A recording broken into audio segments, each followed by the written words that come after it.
So we'll go to the next concept, that is the concept of electric field. Okay. So the next heading is going to be electric field. Right. So what does this electric field mean? We discussed this yesterday. Right. If at all I have a charge here, need not be a point charge always. If at all I have a charge in my hand, then what will happen is this has a limit till which it will be able to exert a force on the neighboring particle. Right? Suppose I have this material which is charged. Right? Maybe if I try to keep another charge here, it might experience an attractive or repulsive force depending on the nature of the charge placed here. Right? Also dependent on this nature. Now, if I keep moving it away, there will definitely be one particular point beyond which this will not be able to influence the other charge. Are you able to understand what I am trying to say? See, imagine the case of a magnet, right? That's better for us to sense it. So when you take two magnets and bring them closer, you can see that the attraction or repulsion will be great. Right? Whereas when you try to keep moving them away, there will be one particular point after which either of them will not be able to influence the other. Right? So, suppose I draw an area around this positive charge. Let's say I draw an area like this and say this is the region in all the directions till which this charge can influence another charge brought into it. Right? Then this region is what is called as electric field. Right? So any point outside this electric field is said to be infinity. So in this case, infinity literally doesn't mean infinity. Infinity is a point which is outside the influence of electric field. I hope it makes sense. Right? Now, having said this, let's try to frame a definition for this. So what is electric field? It is a region. It is a region around whom? Around a charge.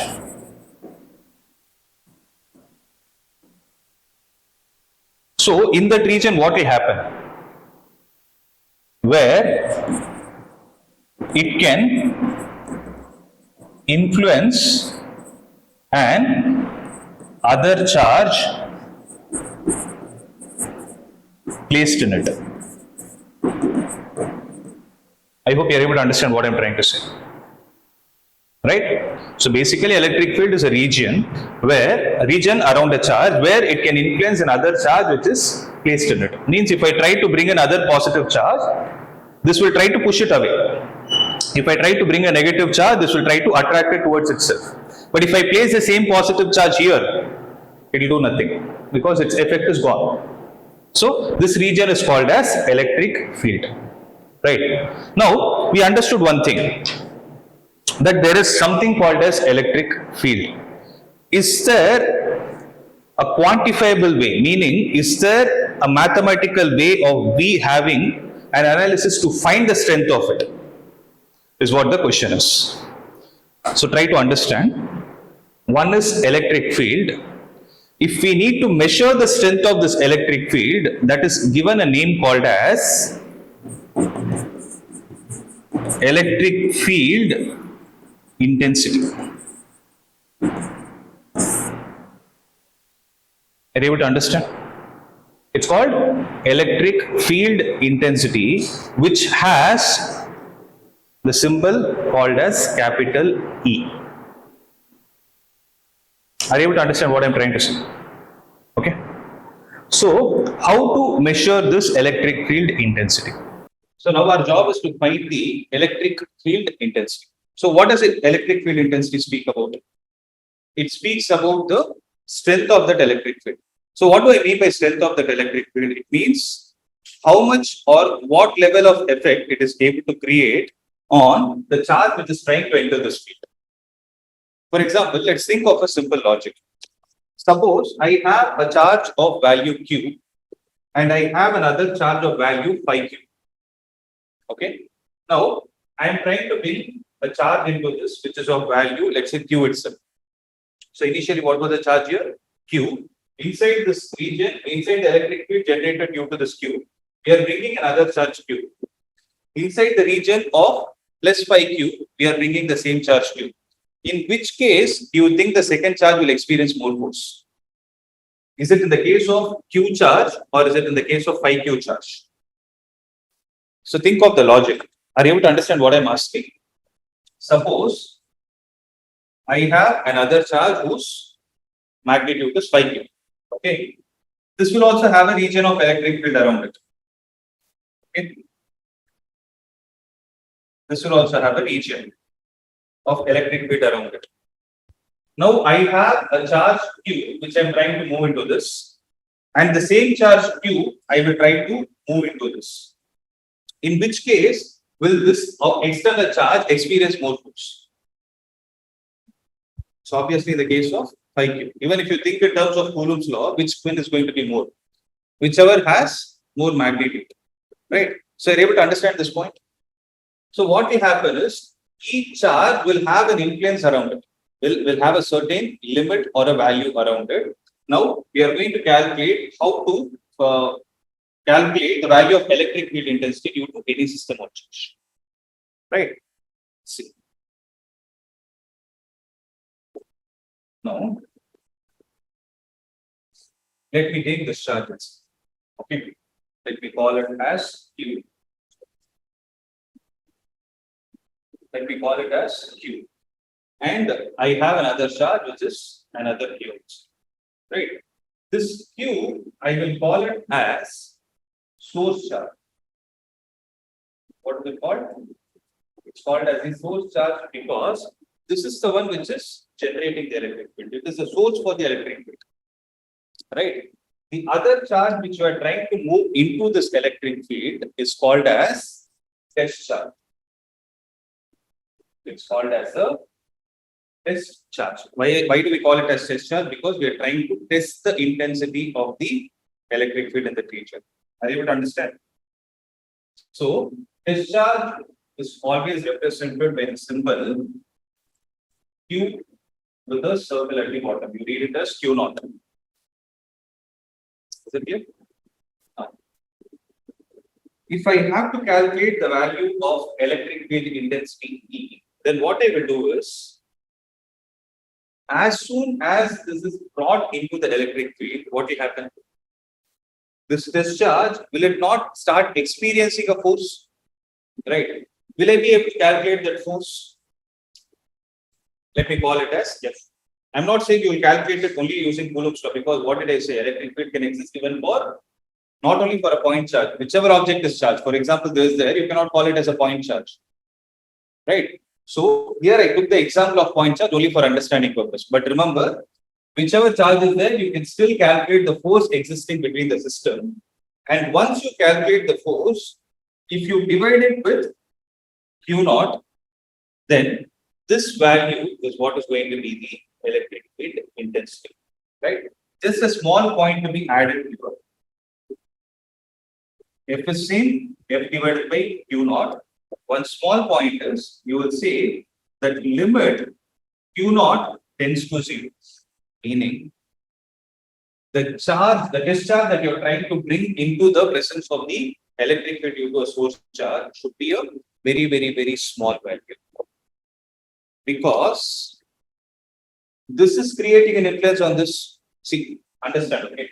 When Q naught is here, this Q naught is experiencing a force due to Q. But will this be calm? This will also try to exert a force on this, right? So the effect of force exerted by Q naught on Q should be very less. If at all it is more, then the source charge cannot be at its position and this value that you calculate will have a variation. So for you to have this test a successful one, you need to always ensure that the value of Q naught that you're trying to bring in should be a very, very small value. That is why I mathematically wrote limit Q naught tends to 0. And this value is what is called as electric field intensity. Right? I gave you only the mathematical definition. I didn't give you the definition for it. So how to theoretically define this? So look at the statement and let's try to frame a definition. So how do we define it? It is the amount of Observe, look at the way I'm writing it. Okay, it is the amount of, look at the numerator. What is it? Force. It is the amount of force experienced by a unit positive discharge. So it is the amount of force experienced by a unit positive discharge. Right, that is why I wrote it as N divided by Q naught. And one more important point to be noted is, by default, discharge is always positive unless and until it is mentioned in the question.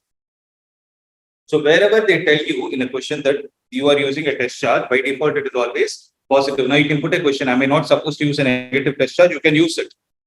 But that should be mentioned in the question. If it is not mentioned, by default it is positive. Okay. So first make a note of this, then I'll tell you how to visualize this. So this electric field is, we got this, no? So what is the SI unit for this? So what is the SI unit? It is Newton per Coulomb. Am I right?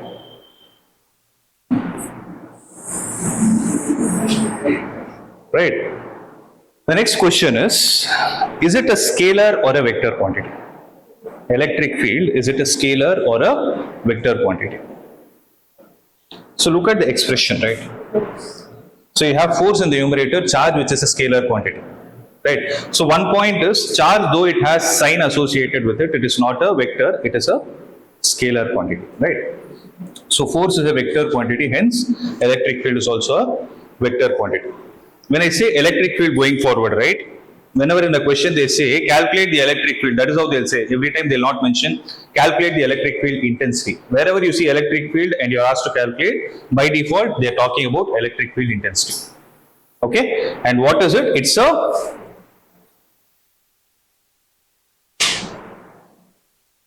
a vector quantity. Are you able to understand? Right.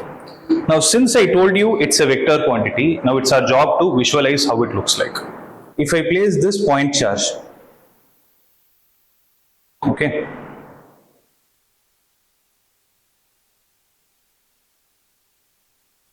is it responding fast? I'm moving it here. So okay, let's see.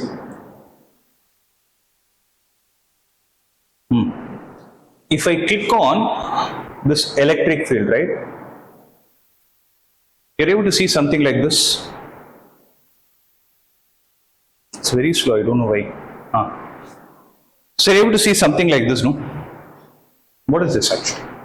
This is the electric field, right? So in this, what is happening is, you're able to see these sensors. So these sensors are basically the test charges. Means, if in this region, if I place an isolated positive charge, due to the charge, the electric field is directed away from it. So let's not accept it as it. Let's understand why it is happening. Okay. So thing is, the direction of electric field is decided by the direction in which the test charge would start moving if it is allowed to do so. Meaning, I have a positive charge, right? In that, if I place a test charge here, what is the direction in which it is tending to move? It will be able to move away from it. That is why the direction of electric field due to a positive charge is always away from it. Okay. Now,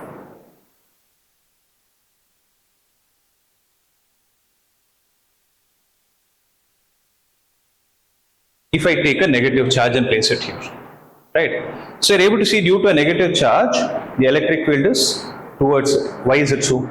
Logically, what did I tell you in the beginning? Test charge is by default positive. So if I place a sensor, according to sensor, it's test charge, the test charge would tend to get attracted towards it. Right? So this is a very, very, very important point for us to note.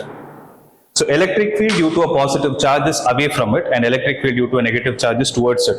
But the most important point is, why is it happening? Can someone tell me why is it happening? The direction of electric field is decided by the direction in which a test charge would move if it is free to do so. So if I leave the test charge freely, whatever direction in which it will experience a force will be the direction of electric field due to that particular source charge. So here what I did is, to show you the simulation, I took an isolated positive charge and an isolated negative charge. So what do I mean by isolated positive charge? The whole system will contain only one positive charge, or the whole system will contain only one negative charge. But I told you it is not always necessary that the system is present only in that way. There is a possibility where you can have the combination of charges as well. Meaning, if in this region, right, if at all I have a positive charge also, what would have happened? So you're able to understand?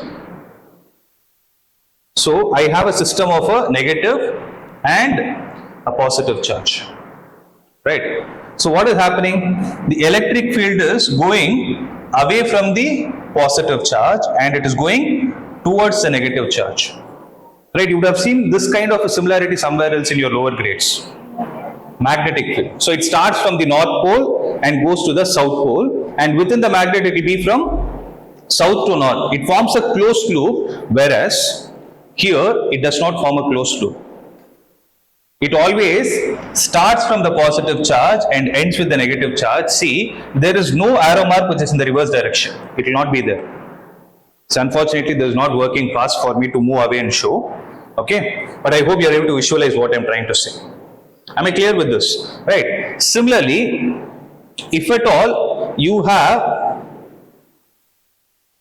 a system of two like charges,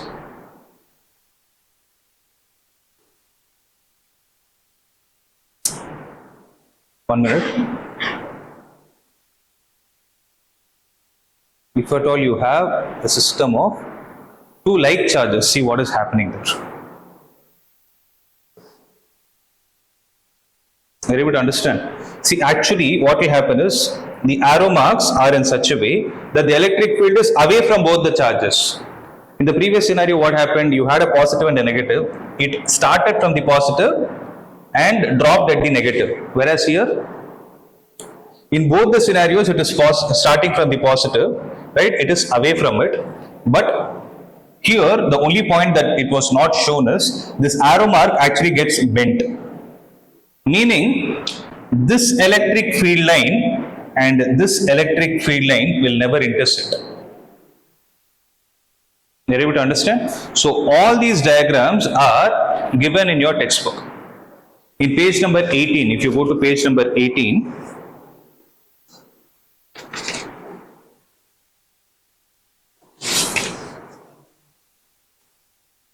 so in page number 18, are you able to see the two diagrams which are due to the isolated positive and the negative charges?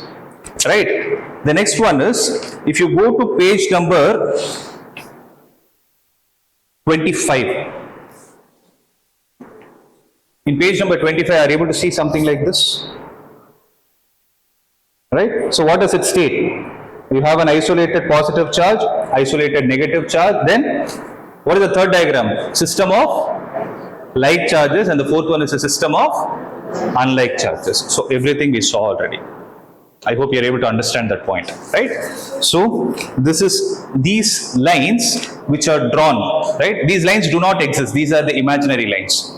So these imaginary lines which exist, right, in the space, which represent the direction in which the test charge would move, are what are called as electric field lines.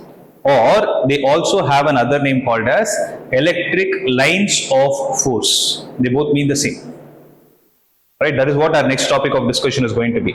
Right? So here what I did is, I tried to connect the concept of electric field being a vector. If it is a vector, how do you measure the direction? Or how do you find the direction? Right? Once you find that, then we need to do for a system of charges: isolated positive, isolated negative, system of like and system of unlike charges. Once we do this, now we are ready to discuss the concept of electric field lines. Shall we proceed?